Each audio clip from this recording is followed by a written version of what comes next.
Se Scania fosse un cocktail? Wow, un cocktail proprio. Il cocktail che mi piace di più è il Negroni. Cocktail forte, deve prenderlo piano, deve assaggiarlo. E lo abbineresti a Scania, al camion? Per la forza, usiamo un po' di immaginazione. Sì, parliamo di identità, di parliamo certo di non identità, di personalità.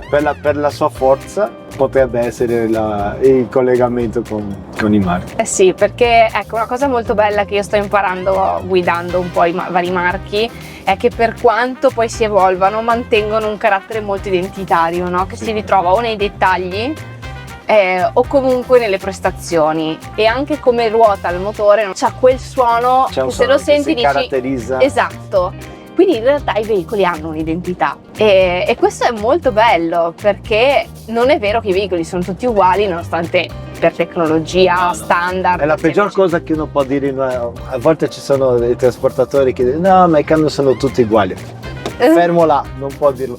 Ma è come se tu dici a un produttore di formaggio: i formaggi sono tutti uguali. No, sì. No, No, di vino, no, il vino sono tutti uguali. No, ognuno ha, come tu ben dici, le sue caratteristiche principali.